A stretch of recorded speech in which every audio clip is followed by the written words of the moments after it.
friends, welcome back to Belle's Library. I'm Heather. Today we're going to talk about some short story / graphic novels, some books that are going to be quick reads for you if you're needing to meet your Goodreads goal by the end of this year. We've got about like a month left here, and gotta get some of them small reads in sometimes to make that goal. So these are going to be just some really good short books and graphic novels, like I said, that you can use to get to that goal that I've really enjoyed recently. I do have a couple videos out that I did, it's in like February or March this year, with some more recommendations, so you can go back and check those out as well. I'll make sure to link them up top and down below for you guys, and those will give you a bunch more good ones. But I wanted to also go ahead and make a new video because I've discovered some more this year that I've really enjoyed. I actually, in January, I read 31 books in 31 days, so a lot of the books I talk about in the other video are from that. And then now I've got a bunch more since then that I'm adding in here for you. I think I've got like, I don't know, 8 or 9 books today that I'm going to be recommending for you guys. Before we go ahead and start though, please click subscribe down below, and also check out my Goodreads and Instagram so we can talk bookish on all the platforms. I would absolutely adore that. And we're going to go ahead and start with a couple of short stories that are rather short. So this first one is only 20 pages. It is Crawl Space by Darcy Coats. I read my first Darcy Coats this year, and this was the second one that I read. The first one was one of her regular novels, and I really enjoyed that one as well. But this one, again, is only 20 pages. We're following Erica and her parents, and they have moved into this new house. They are super excited by what a great deal they got on it. But it's this like huge, large stone building in the nice part of town. And for some reason, all the occupants that move into this house never seem to stay for very long. So Erica, she ends up discovering this small little door behind the wallpaper in her room. She just figures it's like a small little crawl space area, except for there seems to be like this unusual tapping noise that comes from behind it. So as Erica kind of learns a little bit more about some of the history of this house, she thinks that her and her family may have gotten a little bit more than they bargained for in moving into this place. The next book that I'm going to recommend is Hannah Beast by Jennifer Mcmahon, and this one is 49 pages. So we are flashing back 34 years ago on October 31st, so on Halloween. Hannah Tabbitt is taking part in this scavenger hunt that really goes very, very wrong. And it still, to this day, kind of haunts this little town, especially one particular local mother. And Hannah Beast has become this local Halloween costume that has spurned from that event that happened 34 years ago, but it's starting to strike a little bit closer to home for the local mom that has been there all these years. This one, personally, one of my favorites probably on this list. I loved it. The twist at the very end, I was just like, I was shaken. I was like, oh my gosh, did that just happen? How is this even a thing? You definitely have this like Mean Girls vibe going on from years ago with this girl and the scavenger hunt that just like really goes very awry. But then we also have this present day mother-daughter relationship going on, and the daughter wanting to be Hannah Beast, and the mom's like, no, because she knows where those origins come from, and it makes her very uncomfortable. And it just, it's 49 pages, but it packs a punch, and like, yeah, you get to know these characters like so much. You are surprised by how connected you feel to the story in such a short amount of time. I highly recommend this one. This next one I really, really enjoyed too. If you like haunted house kind of vibes, this one is awesome. It's called Oak Avenues by Brandy Reed. I promise you not all of these are horror thriller type books, but I just feel like short story wise, I tend to enjoy those quite a bit. So this one's 72 pages. We're following this family. It's a husband, wife, and their newer born daughter. I think she's like 1 or 2. I remember correctly. And basically they move into this old Victorian house. The husband has wanted to buy it for years, but they have never wanted to sell it. And then they end up deciding to sell it. And so he buys it without even seeing it. He's like, we got to move here. This is where he used to live. He really wants this house. So while they're kind of doing renovations, the husband goes away during the week to work because he still has to finish up a job he's doing. And so it's just the young wife and their kid, and she starts renovating this old Victorian because it does need a lot of work. And in the yard, buried in the yard, she finds this door, and it fits only on the attic. So she puts it on, and then like weird things starts happening. She starts hearing whispering, and the door keeps opening even though it shouldn't be. Like, it's very well secured.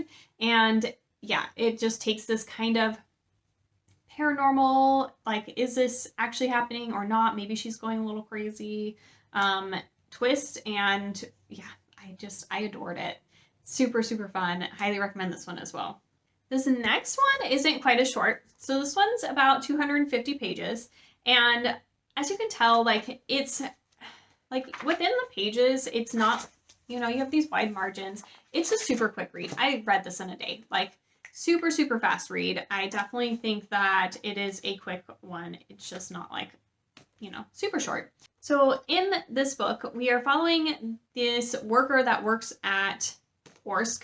And they're basically like this furniture store similar to IKEA. It's like this big warehouse where people come and buy stuff that they can put together in their home, and very IKEA-ish type furniture. And in the mornings, the crew keeps turning up to something weird going on the sales floor. Like, I think one of the days they came in and it looked like somebody had like defecated all over the sofa or something, or they'll just find like weird stuff places, or things are out of place, things are ruined.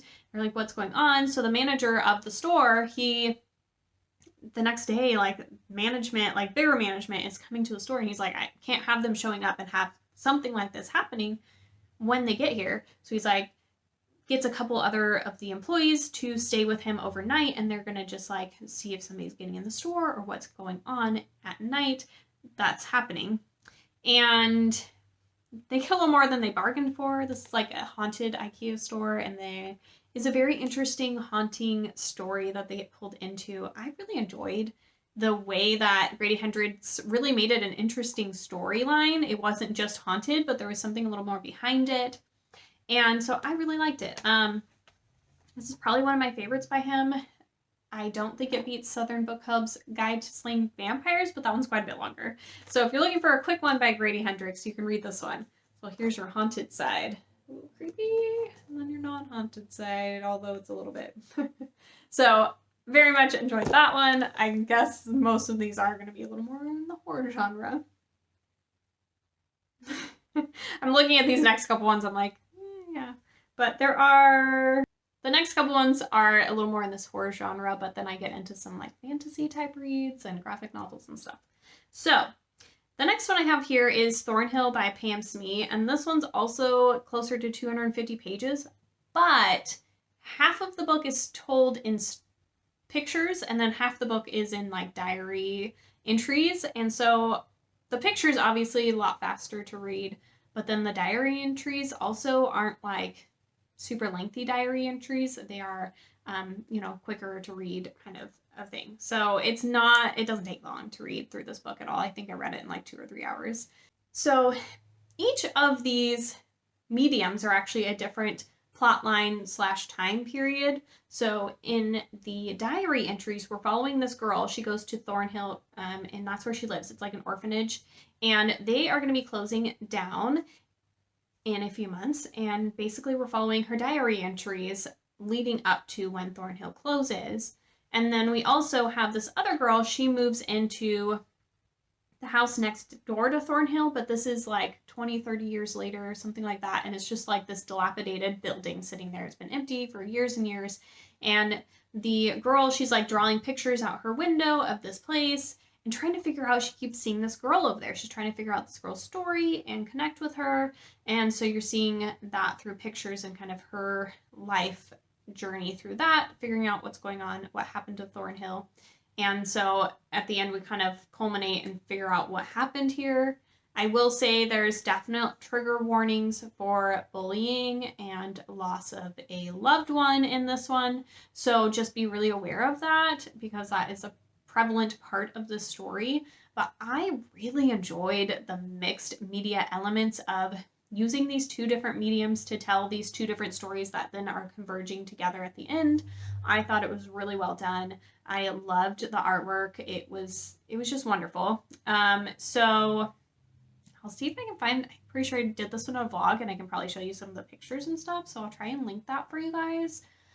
But definitely a very quick read, and I really liked it. So this next one is a middle grade. It's Hide and Seeker by Daca Hermann, and it's a little over 200 pages. It's a middle grade, so it does read pretty quickly, and I had a great time with this one. I have definitely found my niche in middle grade that I like, and it's horror novels. I really just have a fun time with them. I think they go back to just some of those classic things, hauntings and, you know, crazy, creepy worlds, and yeah, I have a fun time with this. I really like the Catherine Arden series as well, Small Spaces series so far. I've read the first 2 books and really enjoyed those, but those were in the last video. So this one I read recently and adored it just as much. So we're following this group of kids, and one of their friends goes missing like almost a year ago, and he is back now, but very weird acting and strange, and they are all invited over to his house to kind of try and help him see his friends again and have like a party, like, hey, you're coming back, awesome, we're here, kind of a thing. All the kids come over, he kind of has a freak out, and they're all out in the yard kind of waiting for him, and they decide to play hide and seek. But this is kind of the entrance to this monster called the Seeker and his way into being able to take these kids. So they are kind of battling this guy and trying to rid him of their world. I thought this was really fun. It was very quick and enjoyable. I loved the group of friends, and they all had their own individual struggles, which I think is great for an adult as well as kids to hear that, you know, everybody has their own struggles, and find some friends that can support you and be around you. I really loved how the kids just came together and really worked together to try and get rid of this monster and work through their problems. And it was a really good read. Check it out. So the next couple of books are graphic novels by Neil Gaiman. I have found I love some of his graphic novels, especially his like fairy tale retelling ones. So the first one is The Sleeper and the Spindle, and this one kind of combines a little bit of Snow White with Sleeping Beauty. So we're following this princess, and it's the eve of her wedding, and she drops everything, and she is going out, and her friends that are dwarves are taking her on this journey to try and break this spell from this enchantress out in this castle that's like lost way out in the middle of this like crazy forest. And so we're following their journey basically out there, and kind of this Sleeping Beauty type spell that's going on out there. So we have Snow White going to save Sleeping Beauty, and I really enjoyed it. It was a really fun, different twist that just gave a little different take on things. And it's just fun, and it's cute, and it's not really cute. And it's just like a really great read. I adored the artwork. It was really good. It was really fun. So the other book that I really enjoyed, a graphic novel by Neil Gaiman, was Snow Glass Apples. And this one was like one of my absolute favorites. I adored it so much. The artwork in here is it is so beautiful. I will link another video where you can see the artwork in this one. I really want to own both of these, honestly. I just need to move before I start buying more books. I read like 8 graphic novels, and then I did show pictures and some of the graphic novels so you can see some of the art in different ones, and I'm pretty sure this one was in there. So I will link that if you want to check that out. But we're basically following Snow White and her stepmom, and the stepmom is not so evil, and Snow White is the evil one in here. And it's just kind of a different story about the two of them, and like, I literally throughout the whole thing was just like, but the stepmom's really evil, right? Like, I was just like questioning it. I was like, Snow White's not evil, what? But it was, I think the artwork too, the way it was done, it was really different and unique, and it was just gorgeous. And they're just different. They're not like really retellings, but they're still kind of using some of those elements of the Snow White story or the Sleeping Beauty story and just kind of weaving this cool new story. I just really enjoyed both of these by Neil Gaiman. This next one, if you just want a smile and a nice warm hug, oh my gosh, read the Tea Dragon Society graphic novels by Kay O'Neill. They are, oh my gosh, they're so stinking cute. You're like following this girl as she learns about taking care of these little tea dragons, and they're just the cutest thing ever you've ever seen in your life. They have like horns with little tea leaves on them, and you can like, you know, take the tea leaves off to make tea, but they're all like, each of the tea dragons has their own little personality, and you have to take care of them in different ways. And so she's basically learning about these tea dragons and how to take care of them, and the most adorable thing ever. I want a tea dragon. Can I have a tea dragon, please? Oh my gosh, please check out these graphic novels. They are just adorable, full of sunshine warmness, just so cute. And the last book is going to be another graphic novel, last on the list here, and that's Something is Killing the Children. This is there's quite a few individual like comics for this one. I want to say there's probably like in the 20s, but then I think they've got volumes up to like volume 4 or 5. I've read the first 2, I think. So I really want to continue in this one. I've read the first 2 or 3 volumes. I can't remember. Anyways, we're basically in this town called Archer's Peak, and these children start going missing, and there's like a monster in the woods, and this woman shows up. She's like, I'm the only one who can fix this and destroy and take care of this monster.